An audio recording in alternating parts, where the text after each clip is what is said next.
Hello friends, this is Andy from Great Ink Spectations. I'm here with my first installment of 30 Inks 30 Days for November 2023. And I decided to do these videos in batches because I just don't have the bandwidth to do a video a day. So we have the first 5 inks that we're going to take a look at for this month. And I'm super excited to be doing this for the first time. I also can't breathe through my nose, so as attractive as that is, that's just Texas in the fall. So we have all of our supplies here. I have my trusty ink sample box that I'm drawing from. It does not have room for 30 inks, but I do have some more samples on the way, so that's exciting. We have our endless ink journal here with regalia paper. We have some coloring cards, a glass dip pen, all the tools necessary for this process. So the first sample that we're going to take a look at is Robert Oster, Romeo and Juliet. That is a limited edition ink. We also do have DeAtramentis Document Violet. I am always looking for a good permanent purple ink for a transcription project that I'm working on. We also have Colorverse HST, which I got in a group of samples from Ink Journal. We have Bluegrass Velvet from Ferris Press and Jacques Urban Violet Boreal. We have our Inkapet ready to go, and let's do this. And we'll get started with Romeo and Juliet. So I will tell you, I have put this ink into a pen and did not have great luck with it. Now, given it's a fairly dry ink and I put it into a pen that is not the wettest, and so that is my own fault. But yeah, first attempt in a pen did not go so great.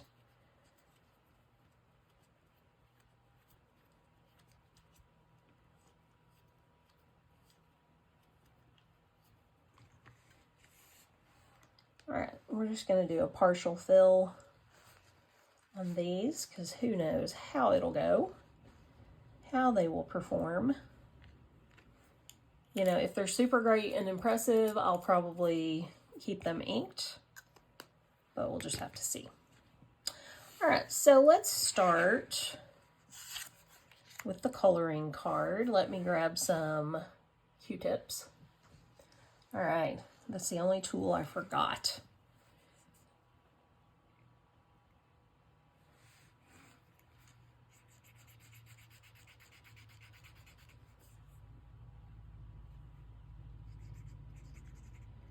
It is a beautiful kind of turquoisey blue.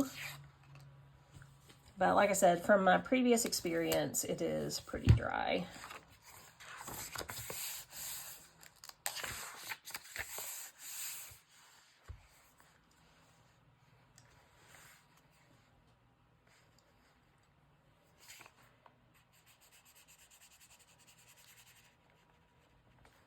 I really like the regalia paper in this ink journal, but I do find that it takes the ink a little while to dry. That's kind of the only downside that I have found so far. But I do like this journal a lot. I like, you know, the different sections that there are. I like the paper itself. So let me know if you would like a video on the endless ink journal. Make sure I'm in frame here. There we go. Oops, asked for pen first. And this is the Lamy Safari. What was this color? It was a limited edition several years ago. It was the blue macaron. The ink is Robert Oster, Romeo and Juliet.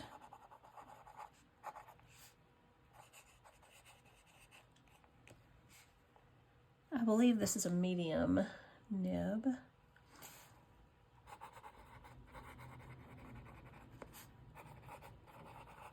And Lamy nibs are usually pretty wet riders. So you can see this ink is fairly light and it does feel on the drier side.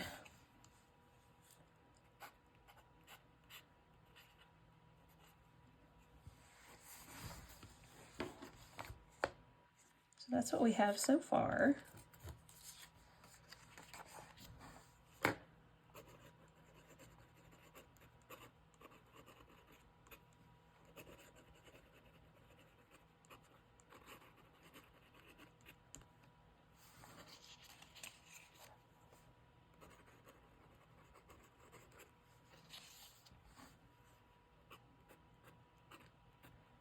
And this was from Ink Journal. It was a random sample that I got in a box of 10 samples. So super fun to try, really fun to get some inks that I may or may not have really thought of trying before. Some will be hits, some will be misses. This is kind of a chroma shader.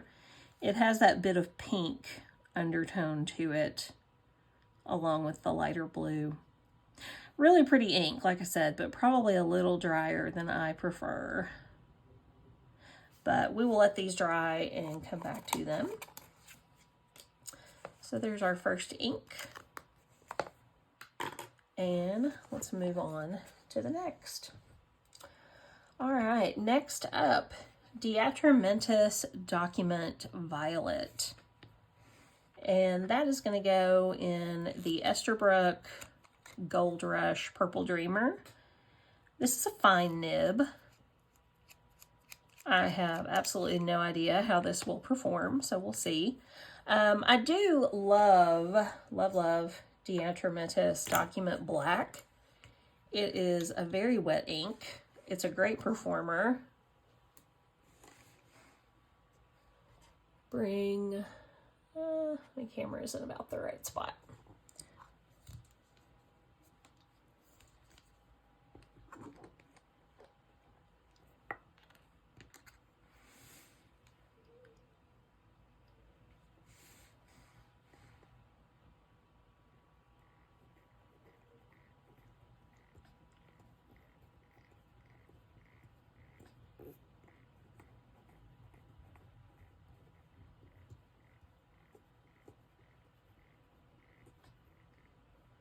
You're going to have to tip it a bit. Not looking for a full fill here.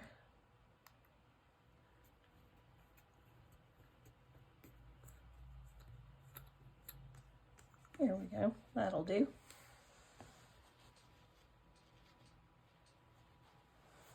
Give it a good wipe.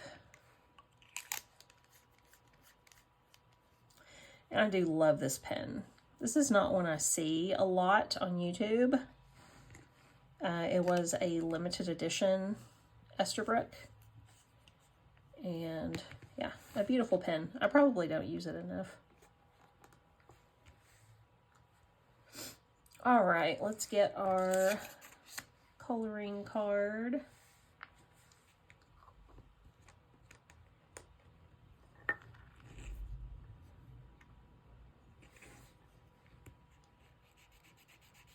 Wow, that is a really dark, strong violet color. Really pretty. The other permanent purple that I use for transcribing is Noodler's North African Violet. That one tends to be a little dry for my taste, so I'm hoping this one works out. Go ahead and pull in the ink journal. Give it another dippy dip. Wow, that is just a gorgeous violet color. Beautiful.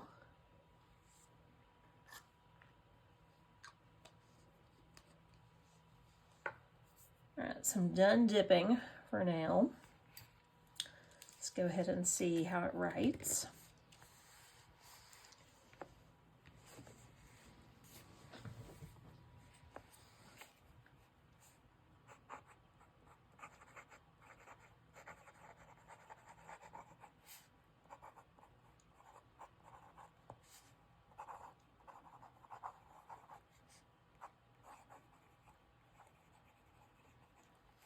And that is really nice.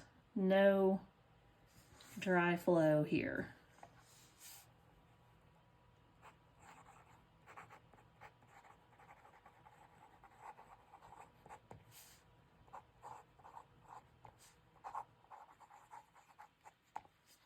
And this is a fine nib.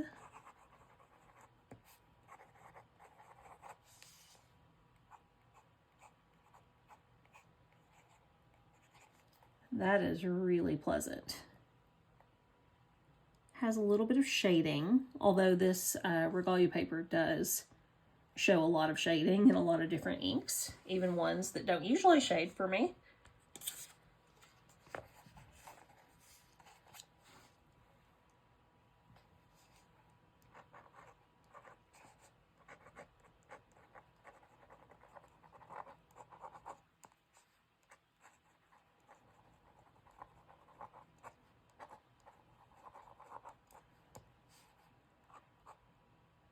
This one actually came from Goulet pens, this sample. But yeah, that ink is great. I'm really pleased with that. I'll have to try it on some different papers because the transcription project that I use a document purple for, I tend to write on cheaper notebooks, and so we'll see. We'll see if it feathers. It may just depend on which nib it's in. I often use a TWSBI Extra Fine for that project, and so I think it would be fine. But we will see. Love that. All right, we're off to a good start. Next, we have Colorverse HST, and we're going to put that in the Ferris Wheel Press brush pen. This is the Lord Evergreen in the kind of satin matte finish. And I didn't have high hopes for this pen, honestly, if I'm telling the truth, because I'd heard a mixed bag of reviews, but I really like it. It's not great for long writing sessions because it is a very slender pen, just not the most comfortable for long writing sessions, but you know, it does the job. It's very pleasant. Can't complain.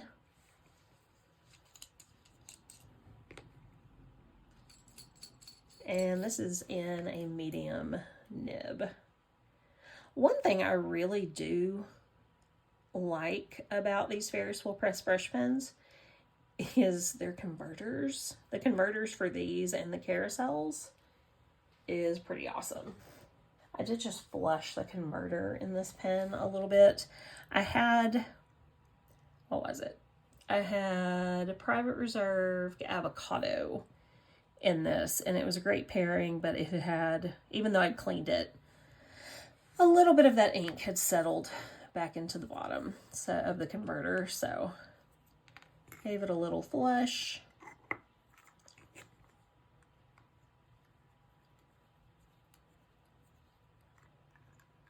And that is much more ink than I really need. And keep it a pretty light fill.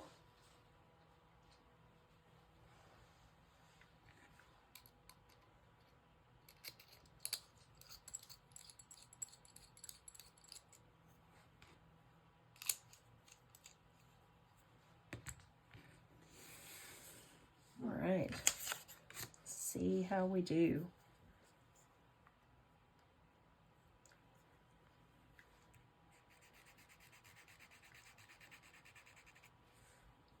It's a really pretty ink. It reminds me a lot of J. Bond's Verdigris. That kind of gray, green-blue color. Really nice. A color that I use quite often.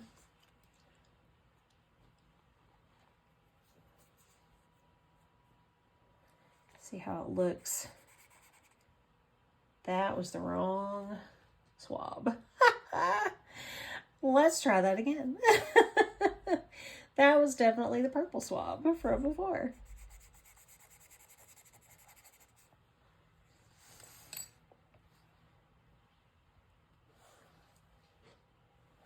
All right, Let's make sure we're in frame here. Yeah, a beautiful color. We will see how lubricated it is, because that's always kind of the measure of whether I like an ink, is how lubricated it is. I'm not a lover of the dry inks in general.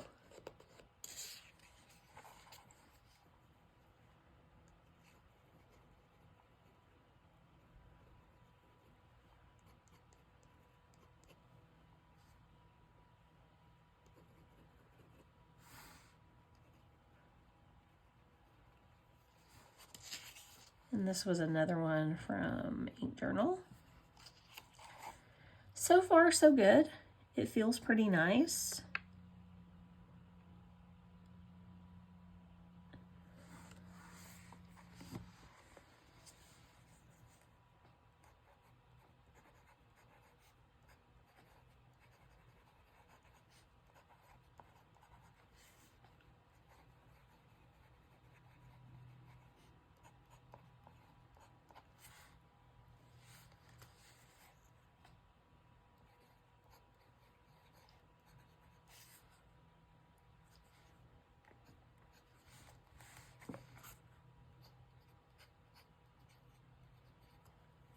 I am curious how this would be on some different papers. It feels like it's potentially a little bit dry. I will say the flow in this pen is pretty good. You know, in general, I would say this pen handles average flowing inks pretty well. So I'll have to do a little bit more exploration with this, but I really like the shading. I really like the color. I don't think I have anything exactly like this. You know, it does give me a little bit of like Salamander from Diamine. It gives me a little bit of Verdigris from J. Bon. So we'll see. We'll do a few more comparisons here shortly. Next, we have Ferris Wheel Press Bluegrass Velvet, and this is going into a TWSBI limited edition turquoise with a broad nib. I am not often a broad nib gal, but here we go. Probably need to have this because I love this pen. I went to the ends of the earth to order this pen.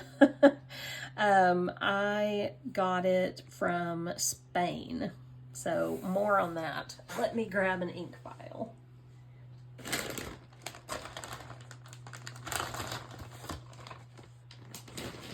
So several years ago, when I'd started collecting TWSBIs, I discovered that there was this beautiful turquoise color and that it was a limited edition.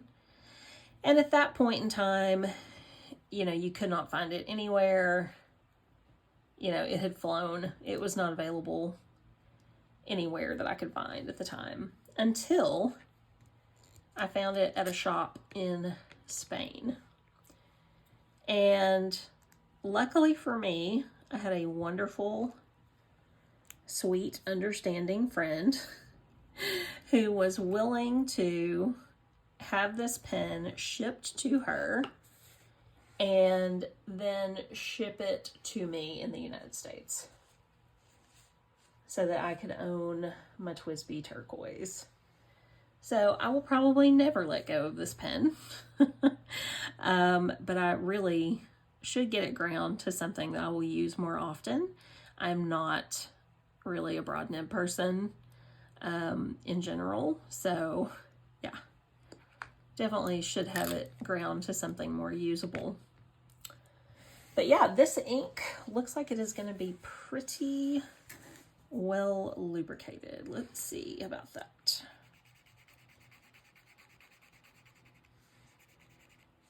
That's gorgeous. I would really like to take a look at it in comparison to Diamine Marine and Diamine Aurora Borealis. Those are the kind of turquoisey, tealy inks that I use the most. And so for comparison's sake, I would really like to take a look at those.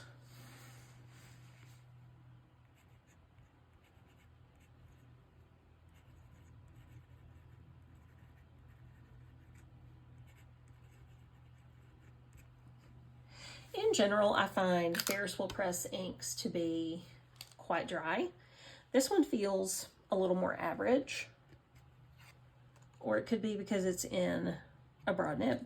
We'll see. We shall see.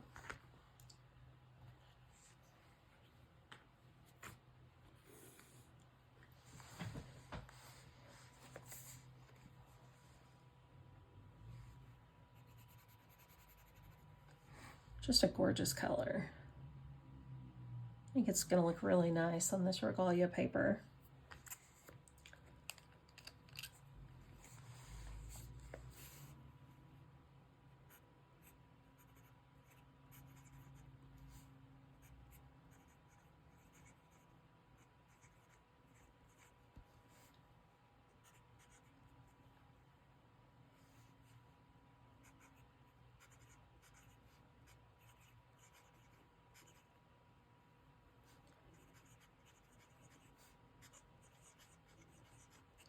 That is definitely a gusher. I would definitely not use this in this pen for any amount of time because it's just going to lay down such a broad line of ink. I would actually really like to try this ink in like an extra fine nib. I have a Laban Kirkspear needlepoint that would probably be really nice in. And I also have a Platinum 3776 Nagasawa silhouette pen with a Japanese fine that this would probably be really nice in. So yeah, not the best ink for a broad nib, but beautiful. I mean, the flow is fantastic. So I would even, depending on how this stacks up against some other inks in the same color family, I would buy a bottle of this for sure. Definitely would buy a bottle because that has great flow, especially for a Ferris wheel press ink. So I'm excited about the comparisons for that one. All right, and last but most certainly not least, we have the Jacques Herbin Violet Boreal. And that is going to go in a Platinum 3776 Nice Lavande. One of my very favorite pens. It took me years to order this pen, and I'm so glad that I finally did. Oops, almost forgot the Inkapet. Very important.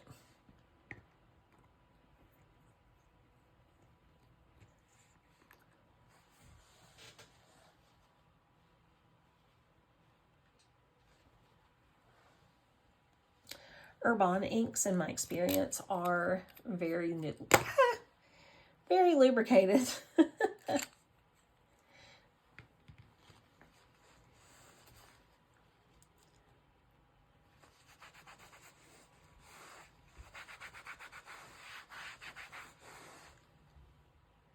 They are very lubricated inks. They're beautiful writers. And so we'll see if that is too much for this pen, because this pen does tend to be a pretty wet writer.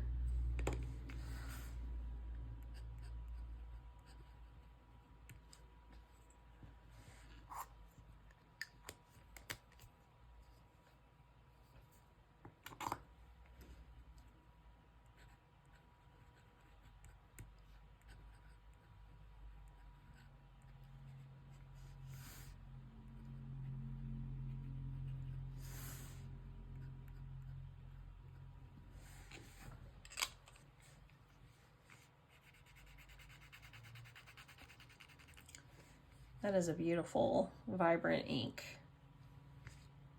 One of my all-time favorite purples is Herbin Poussière de Lune.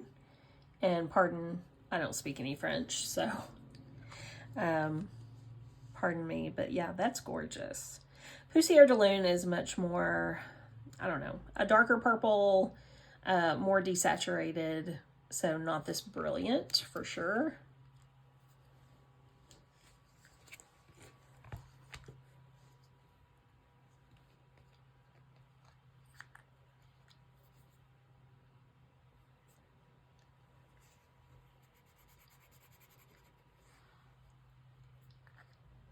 Really love that. It looks really nice in this pen. This pen is more lavender, has more blue in it, but still a nice complement, especially I think with the rose gold appointments.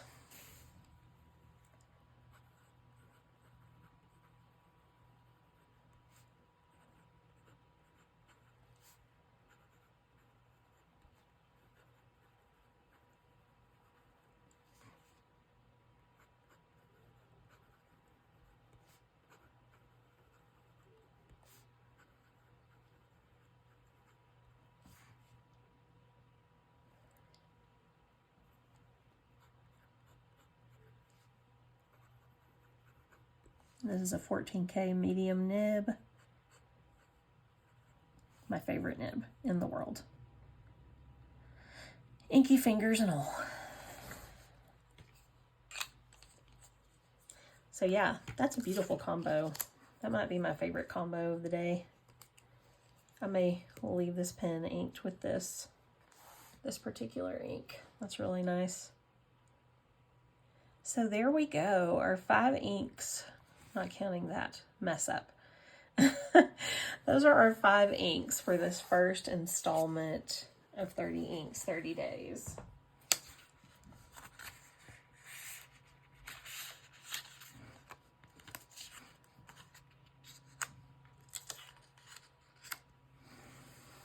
And I did choose all of these inks at random. I did not try to pick inks from the same color families, although we came out with a very, a very cohesive lineup. Let's take a look at some comparisons with the coloring cards. So the first one I pulled was Ferris Will Press Spruce County Post. These definitely have a similar tone to them.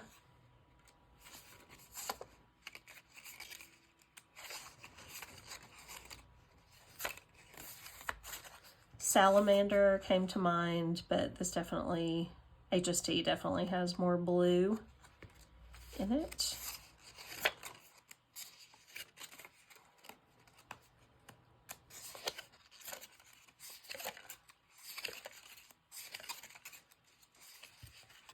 Spruce County Post is definitely the most similar ink that I have to this in my collection. Peter Moss is much more yellow. I love Spruce County Post, so I would definitely probably buy a bottle of Spruce County Post and pass on the Colorverse HST. As much as I like that color, it is quite expensive. I need to actually compare the prices, but yeah, nice pairing there. Very similar. All right, let's see if I have anything similar to Romeo and Juliet. I don't think I do, because I don't have a lot of blue inks. I'm one of those people that got burned by using blue inks for like the entirety of my school life, and so now everything reminds me of like a cheap Bic pen in blue. So Diamond Blue Velvet, no. Liberty Elysium, no. Pelican Royal Blue, absolutely not. Sukiyo. Noodler's Blue Black. These are all too dark. Not tealy enough. Oh look, Bluegrass Velvet. I did not realize I had already swatched it. I'd already swatched Romeo and Juliet too, so now I have both. Let's see. Diamond Marine. Bluegrass Velvet, definitely a little darker. That may match Aurora Borealis a little bit, but Aurora Borealis is a lot greener. So yeah, I would probably buy a bottle of Bluegrass Velvet. I don't think I have anything close to Romeo and Juliet. The closest may have been the Venta So Light Kislap from Van Ness, but I actually sold that bottle. Sell it on Cat, not really similar. Oh, I did want to look at this next to Verdigris, but Verdigris is a lot more gray blue. Good to know. Yeah, so that's going to be the closest thing I have is Aurora Borealis. It's the closest thing I have to Bluegrass Velvet, but still some differences. Nothing close to Romeo and Juliet. All right, so let's look at these two. I do have quite a few purplish inks. Birmingham Angelfish.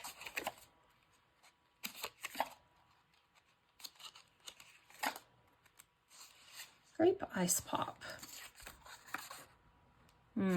Close, but not quite.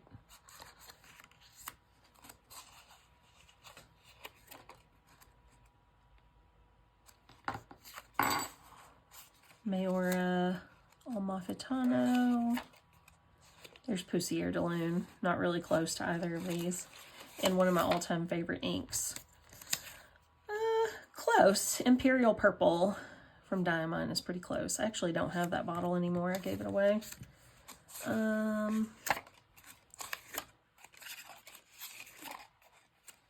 Monteverde Tanzanite. It's much more blue. As you can see, the purple I've been using is much more blue. Birmingham Periwinkle. That's interesting. Has some similarities, but this is a chroma shader. So yeah, that's kind of the end of my purples.